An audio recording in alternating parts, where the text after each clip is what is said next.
লোকেরা অমুক বক্তা আনতেব, নায়কের সব বক্তা আনতেব, না না,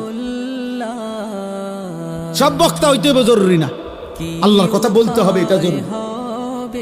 উম্মতকে ফিরাইতে হবে, এটা জরুরি। এই ছেলেদের দরকার।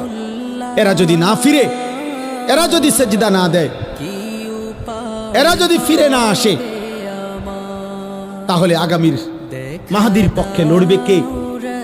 দাজ্জালের বিরুদ্ধে লড়বে কে? বুড়ারা, 90 বছরের বুড়া চাচা যারা, কি যুবক বলো, নওজোয়ান, মাহাদির পক্ষে লড়বে বুড়ারা না?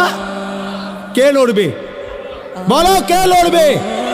আমি বলো, আমি লড়বো ইনশাআল্লাহ, ইনশাআল্লাহ। ফজরের সেজদা দাও, আমি ওয়াদা দিলাম ইনশাআল্লাহ ফজরের সেজদা দিলে হয় তুমি, নয়তো তোমার বংশধর মাহাদির পক্ষে লড়বে ইনশাআল্লাহ। এটা হাদিসের বর্ণনা। ফজরের মুসল্লিরা মাহাদি এবং ঈসার সাথে সর্বশেষ দাজ্জালের বিরুদ্ধে শেষ লড়াই করবে যারা, এবং শেষ ইহুদিদের শেষ ব্যক্তিটাকে পাথরের আড়াল থেকে, গাছের আড়াল থেকেও তাইন্না বাইর করে হত্যা করবে যারা, এই শেষ বাহিনী হলো ফজরের মুসল্লি। এটা কিতাবের, আমার কাছে কিতাব আছে।